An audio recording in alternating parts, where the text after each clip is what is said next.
Good afternoon and welcome to the Midday News. Here's what we have in the bulletin. 19-year-old fatally shot by police. But why? Activists label temporary closure of USAID as a start to dictatorship in the US. And later in sports, Arnett Gardens score thrilling come-from-behind win over Tivoli Gardens in Jamaica Premier League. Thank you for joining us. I'm Carrie-Ann Simpson. Here are the details. There were tense scenes at the intersection of Crescent and Spanish Town roads this morning.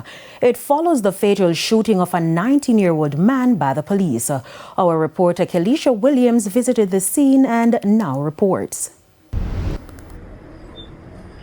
This area has been tense all morning. I'm actually at Crescent Road off Spanish Town Road in St. Andrew. And about 2 o'clock this morning, a man was shot and killed by the police.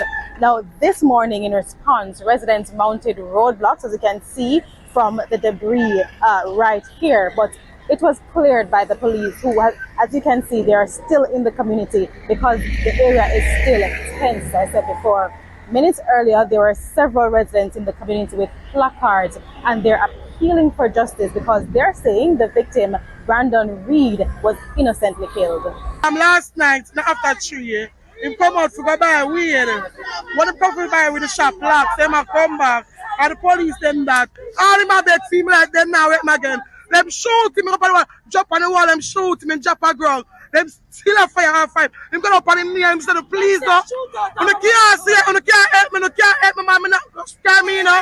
Them still, then after them see a shoot out, no gun. What the gun there? But the police report is saying otherwise. According to the police, they were on patrol in the area when they heard loud explosions. When they went to investigate, they saw a man who pointed a firearm in the direction of the police and opened fire. Now, the report says out of fear, the police returned fire and the man was hit and he continued running and eventually collapsed in the direction of a ball field. The man was then transported to the Kingston Public Hospital where they say he was pronounced dead. Now, I'll be in the area and I'll have more updates in primetime news this evening at 7. Reporting from Spanish Town Road in St. Andrew, I'm Kelisha Williams for TVJ News.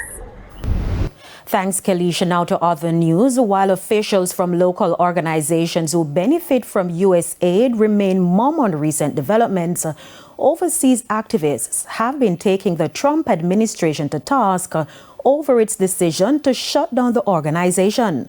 They gathered outside USAID headquarters Monday to voice their objections.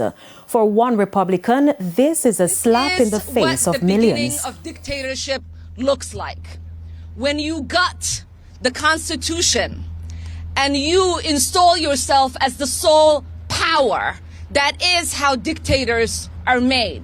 I am exceptionally upset about USAID. I lived in a refugee camp for 4 years as a child surviving civil war. It is the essential programs that USAID provided that kept my family and I fed and safe. In the interim, U.S. Secretary of State Marco Rubio told CNN that he is now the interim head of the humanitarian organization. I'm the acting director of USAID. I've delegated that authority to someone, but I stay in touch with him. And again, our goal was to go in and align our foreign aid to the national interest. But if you go to mission after mission and embassy after embassy around the world, you will often find that in many cases, USAID is involved in programs that run counter to what we're trying to do in our national strategy with that country or with that region. Back home, at least one organization so far has shuttered. Children First, which is operated by Claudette Richardson Pius, told the Jamaica Observer that without funding from USAID, it will have to close its operations until there is some improvement in the future. 4 men were arrested in connection with the seizure of an imitation firearm yesterday. According to reports, about 5:30 Monday afternoon, the St. Anne Quick Response Team was on patrol when a gray Toyota Corolla Premium motor car was seen overtaking a line of traffic. The driver was signaled to stop, which he complied. 4 male occupants who were inside the vehicle were searched. The imitation firearm was recovered from one of the occupants. Now they were taken to the Ocho Rios police station where they were processed.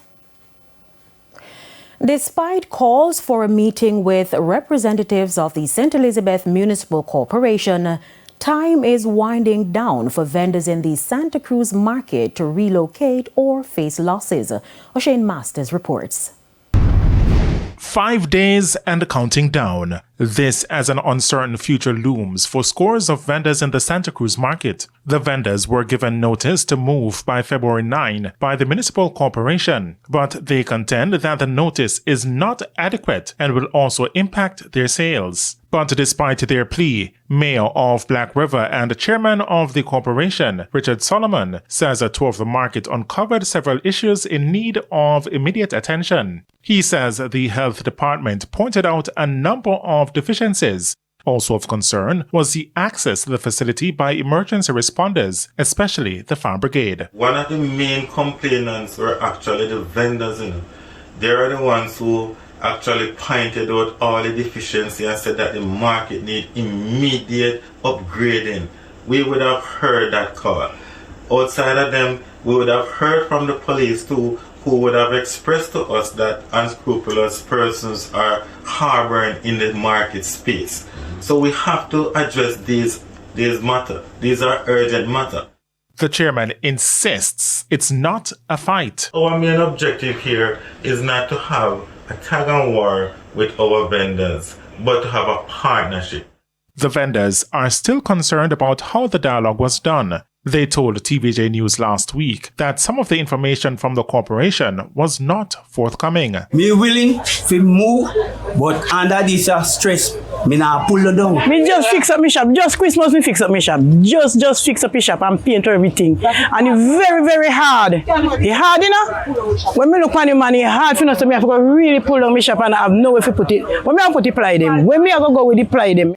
CEO of the corporation, Errol Liebert, says despite having 6 months' notice, some vendors are nonetheless reluctant. When I checked with our records also we recently, I also realized that just a few vendors have made any application for relocation to this space that we have identified.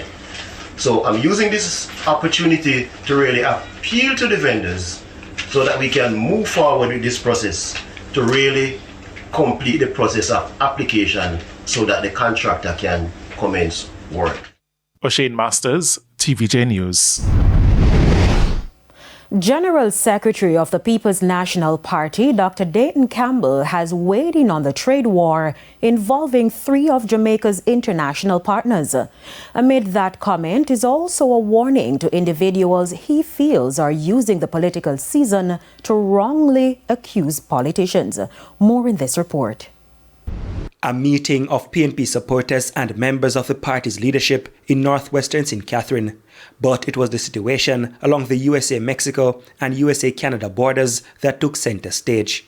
For Dr. Dayton Campbell, the geopolitical standoff is a wake-up call for Jamaicans. With all of these terrorists and counter-terrorists that are going on in the world, we cannot leave our food up to foreign country. We have enough land down here and we have enough care from the people so that we will produce what we need to eat. It is why he believes the so-called Agriculture Fund is needed. But he steered clear of explaining how that initiative would be funded after previous statements that landed him in hot water over fears that his plans could lead to fresh taxes for Jamaicans. I hear them are one of them about only want increased food price. Agriculture is the best example of the market economy at work. If I ask anybody in this crowd, when you have glut, what the food prices, the jump around. When you have scarcity, what the food prices, it go up. If we increase local production of food, food prices will go down and not up. We want to ease the cost of living on the people of this country and we want to eat good food because when you eat some of this imported food, you end up with all sorts of sickness. The PNP General Secretary also went on the offensive, taking aim at entertainer Clifford Smith, more popularly known as Mr. Vegas, for remarks he says defamed his character. I don't work at parish council. I don't have no standing to instruct no parish council, so I can't misappropriate anything. Every boy or girl or sister, me and them are going to court starting with this.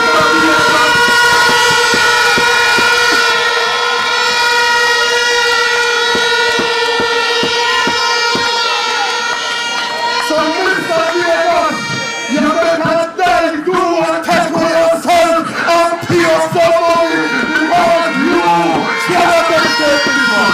Within hours of Dr. Campbell's comment came a statement from entertainer Mr. Vegas on social media apologizing to Dr. Campbell for the comments he made. Dwayne Anderson, TVJ News. In the meantime, Dr. Campbell scoffed at calls from Government Senator Abka Fitz-Henley for him to resign from the Electoral Commission of Jamaica. The calls follow allegations that members of the People's National Party's Secretariat and KSAMC caucus utilized public funds for partisan gain ahead of a by-election. Dr. Campbell responded while addressing party supporters in northwestern St. Catherine.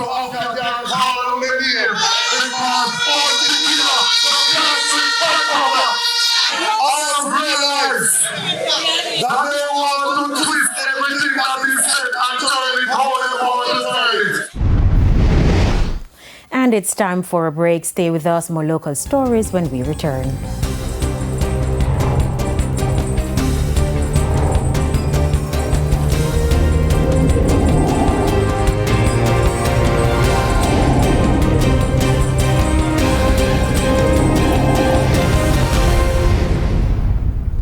Welcome back to the Midday News.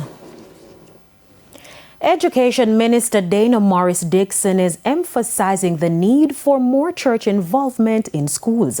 Details in this report. At a time when there are concerns about a breakdown in the moral fabric in society, and by extension the nation's schools, churches are being urged to be more involved in student development.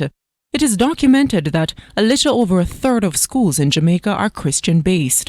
Education Minister Dr. Dana Morris Dixon made this observation. From seeing the results of our schools, we see that the best performing schools are Catholic schools and others run by other churches.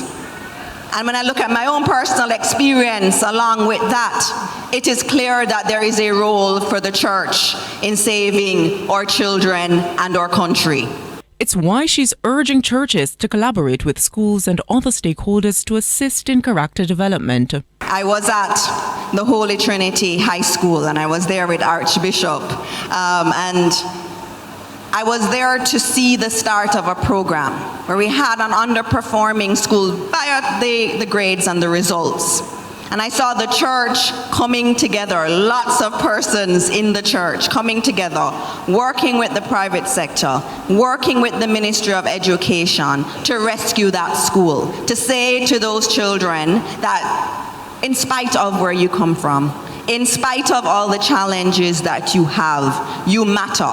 And we are going to work together to make sure that your future is brighter. The minister was speaking at the 100th anniversary church service of the Chetwood Memorial Primary, Mount Alvernia Prep and Kindergarten, and Mount Alvernia High School. The three institutions were founded in 1925 by the Roman Catholic Church. Nakinski Robinson, TVJ News. It's now time for the Business Minute.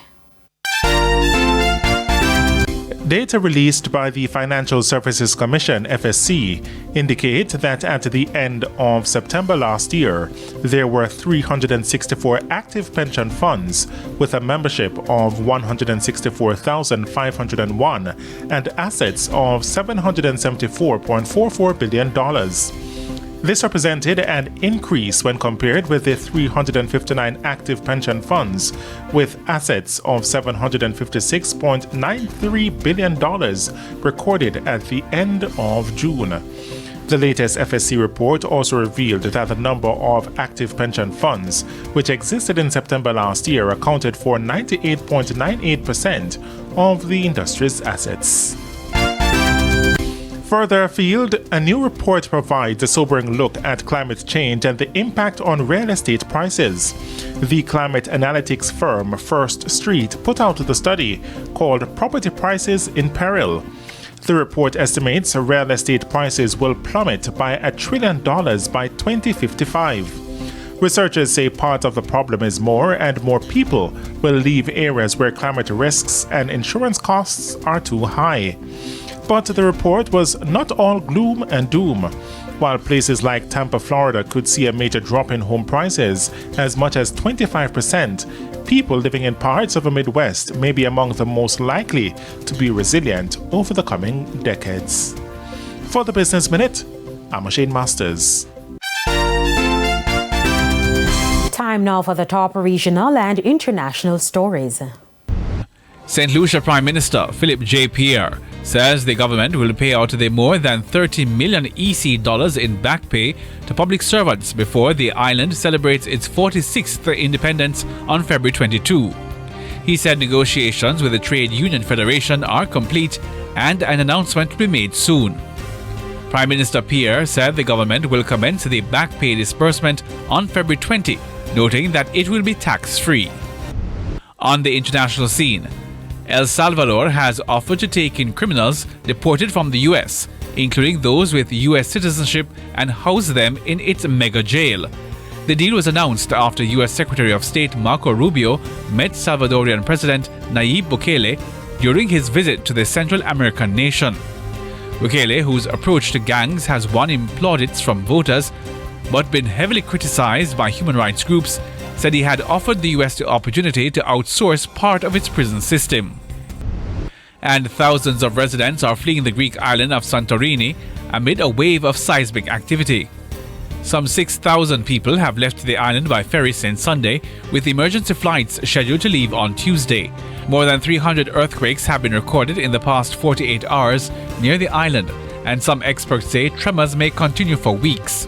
Authorities have closed schools for the entire week and warned against large indoor gatherings, but the Prime Minister has urged a calm. And those were the top regional and international stories. I'm Hal Shane Burke.